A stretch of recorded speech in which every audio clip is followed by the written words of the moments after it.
Hi there, welcome back to part 2 of what we will call my battery draining saga. If you missed the first episode, there will not be a link up in the corner here for you to watch, but you can go back to my videos and take a look at what happened last week. But yeah, I've got battery issues, but the batteries are in good shape themselves. My alternator works fine. I think what's happening here is I've got a bad connection. Well, I know I've got a bad connection between my two batteries. So my truck behind me, it has two batteries. It's a 6.7 Cummins diesel and a 2008 Dodge Ram 3500 Mega Cab.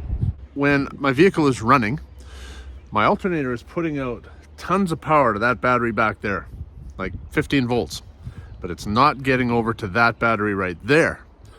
Therefore, I can conclude that I have a problem with this cable that's connecting the two batteries together. My big, I think it's a 2-aught cable.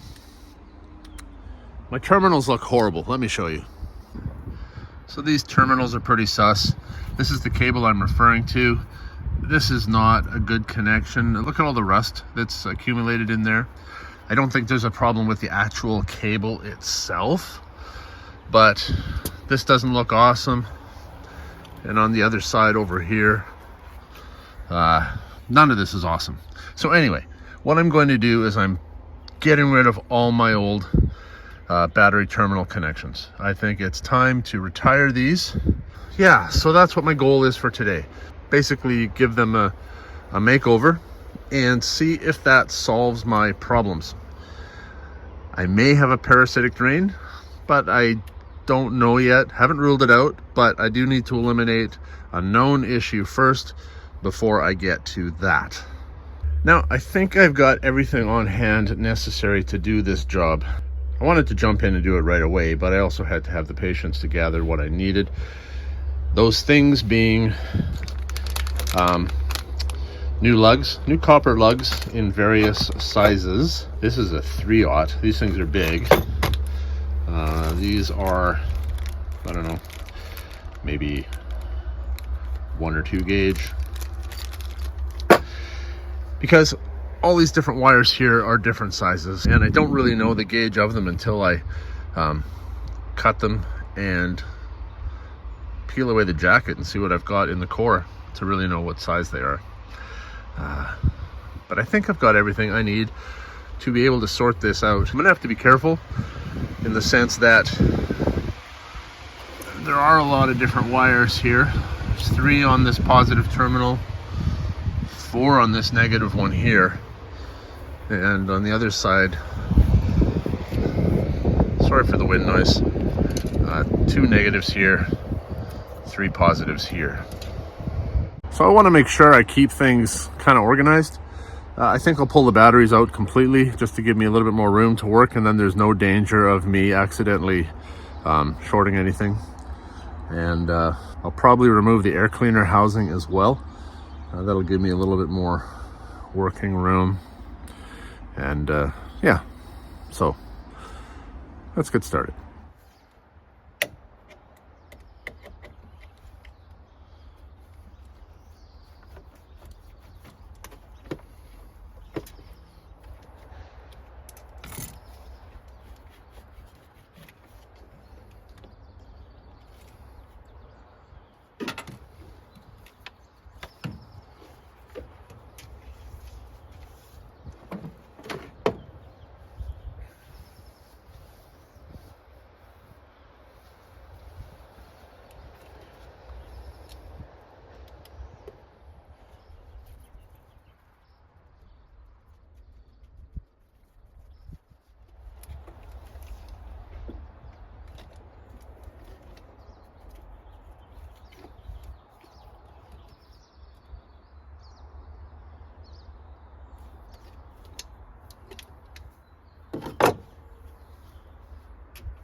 So I decided that I better disconnect these terminals on this battery here before I start messing around with my crossover on the other side.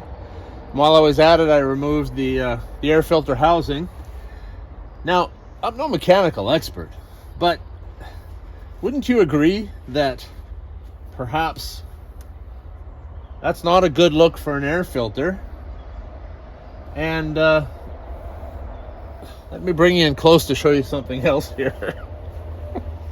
Yeah. Nothing much really needs to be said about that. Other than maybe I wish I had a pair of rubber gloves right now.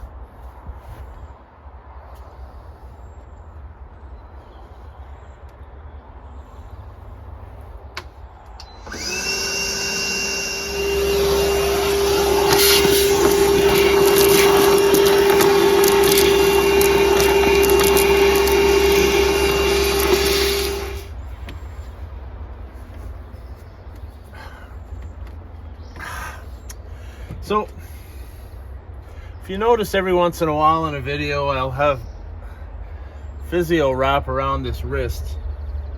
It's like I'm in a constant state of recovery. If it's not my knees, it's my hip. If it's not my hip, it's this wrist that I injured. Last Christmas.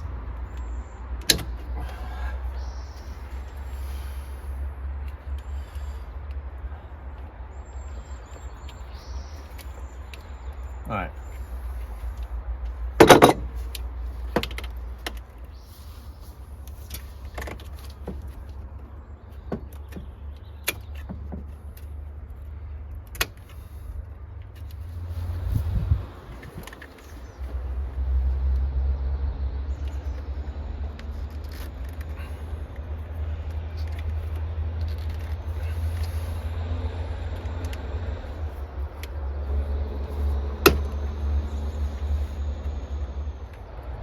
I almost need a tool to work the tool.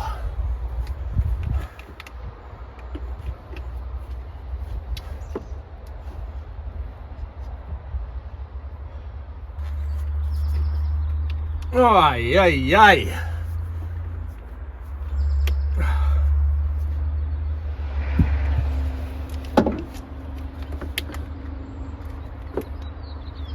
I'm almost through.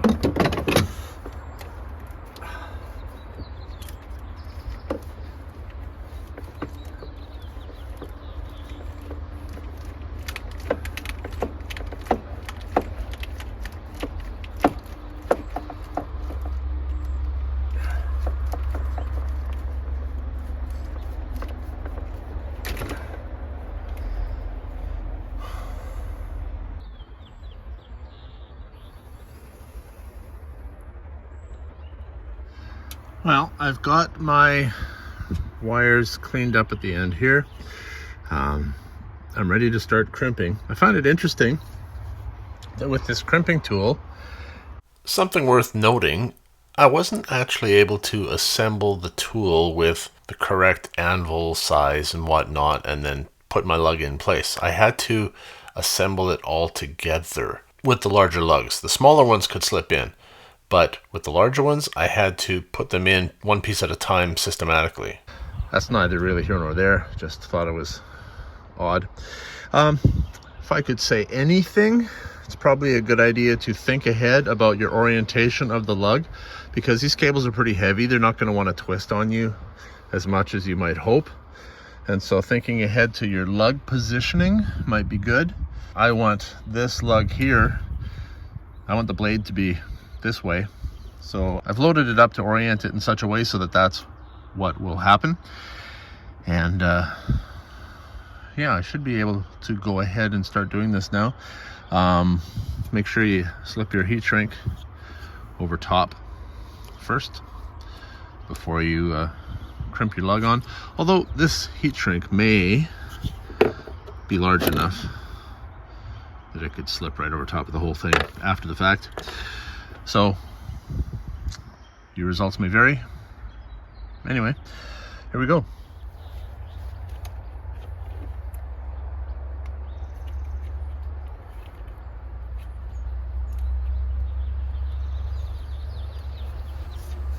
I gotta be honest, it took a little while to get used to operating this tool with only two hands. I could really use a third person or a third hand right now to push the wire up into the lug while I'm crimping it. It really is a two-person job. You can get by with one after you fiddle around with it for a while and you kind of get a feel for things, but 2 people to do this job would make it much easier and eliminate any possibility for error.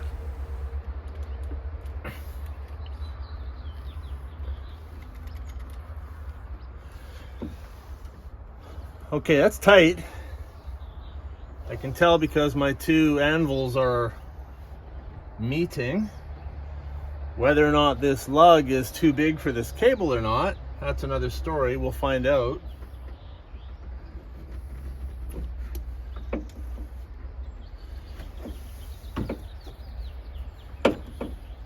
I thought this was a 2/0 cable, so I purchased what was labeled as 2/0 lugs. Those lugs are too small for this cable. I also purchased some 3/0 lugs, which is the next size up, so this should fit. This does not fit. Well, I guess my project is stopped for today because the smaller lugs are too small and these 3/0 lugs are too big.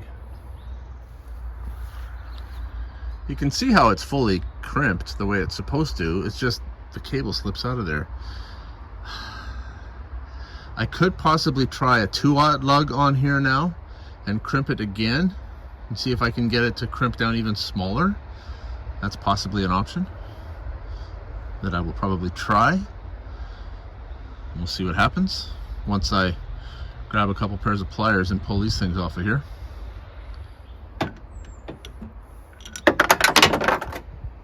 Oh, dang. This is why it's always good to work over a bench, not assembling tools like this.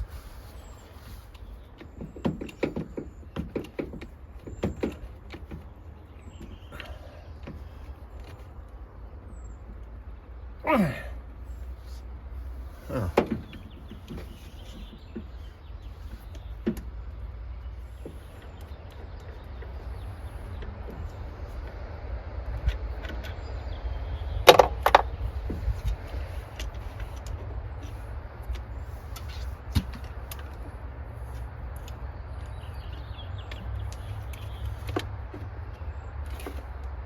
Ha!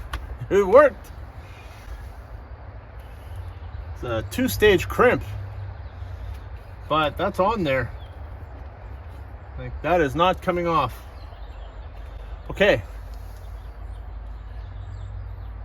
Pulled that one out of our butt.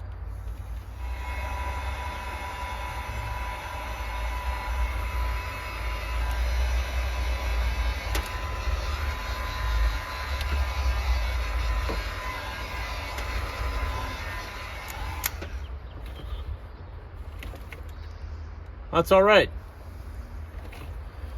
Well, I had my doubts for sure, but it turned out okay because I was first able to crimp it with the 3/0 and then crimp it again with the 2/0. Probably not standard practice, but it worked, so I will finish these ones up on the positive side, and once done with these, I will move on over to the negative side. Because this tool would be more easily operated with 3 hands, one for each of the lever handles, and then another one to kind of hold things in position at the lug end. Knowing what I know now, I'm going to put this one in here, and I'm actually going to pre-crimp it with a 3/0 first, then reload my anvils. Are they called anvils? I don't know, they seem like little anvils to me. Dies, pieces that crimp. I'll reload those for the 2/0, then I will slip it over the cable end and go to work. You'll also notice that I've put this in the opposite orientation of the one that's in there because they're going to be on opposite sides of the battery terminal. Okay, a little bit of a discovery here. This one actually did turn out to be a 3/0. This is 2/0. This is my interconnecting wire here, 2/0. My main battery terminal here, positive side, 3/0. I've pulled on it.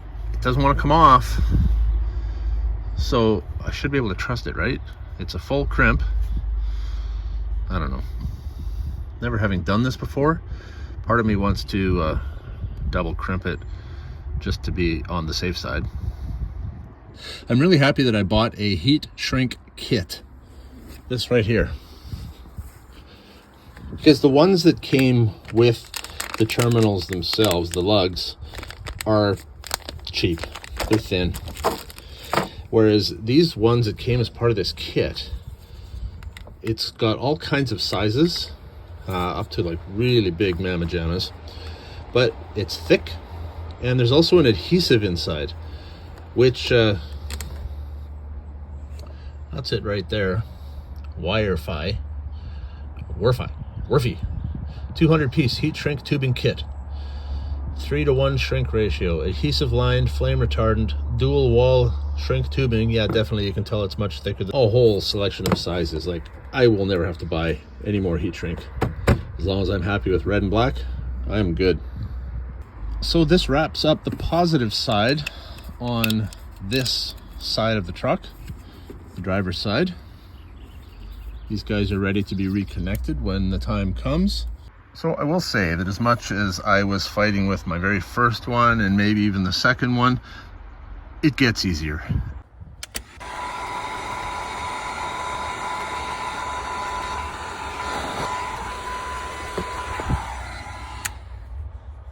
If you ever use one of these hydraulic crimping tools, I have found that it is much easier to kind of get things set up first and put a little bit of tension on it without actually squishing the terminal. And once you have it like this, now you can control it one-handed and slip it over your wire. There we are. We are in focus. Like this one right here. And yeah, it's just much easier. And when the two halves of the anvils meet, you know you're crimped as far as you can go. And providing you have the right size lug on the end of your wire, you should be secure. Like that. That's great. That is not coming off. So I'll slip my heat shrink back up and over. Now I can put some heat to that and move on to the other side. Like that. And I will say that for doing something like this, a heat gun is the way to go. If you've only got fire, that'll work. But with a heat gun, you don't run the risk of burning things, your wire. A heat gun is much safer and it does a better job. Now, you may recall that these larger lugs, these 3/0 lugs, came as 1/4 inch lugs, meaning the hole in them was 1/4 inch. But it was easy enough to enlarge that hole to make them work for the 3/8 battery terminal bolt right here. You know, if I'm honest, I think the hardest part about this whole operation for me right now, because I've got this injured wrist, is getting the batteries in and out of here by myself, because I can two-hand lift it, but I need a third hand to move the cables out of the way and whatnot. However, I finally managed to get it and they're in, so now I can just connect everything back together.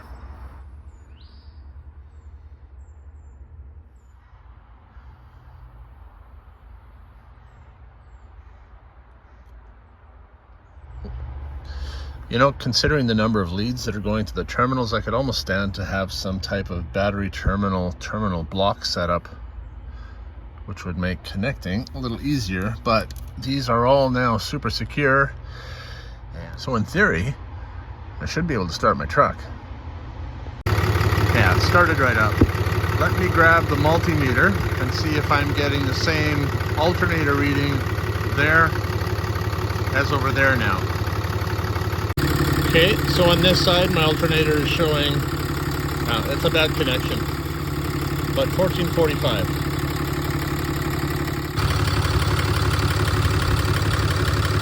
And on this side, 1441. So, that problem is solved.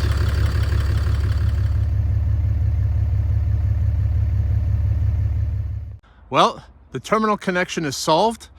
I'm getting strong voltage on both batteries from my alternator, so we'll let it sit for a while and we'll see if in a few days I have dead batteries. If I do, there's a parasitic draw somewhere, which would be the second problem that I would need to deal with. But this primary problem was these batteries not charging, or at least one of them not charging. So fixing up these terminals, I think, is going to go a long way towards just kind of sorting out a lot of little niggles right? Because if you have bad grounds, if you have loose or bad connections on terminals, it throws codes, it throws faults, it just all the rest of that. So I'm pretty happy with the way this turned out. We'll see what happens, and I'll let you know. I'll let you know if it goes bad. Anyway, if you learned anything from this, feel free to like this video. If you want to follow the channel, please subscribe. I'd appreciate that. Other than that, have a great day. See you next time.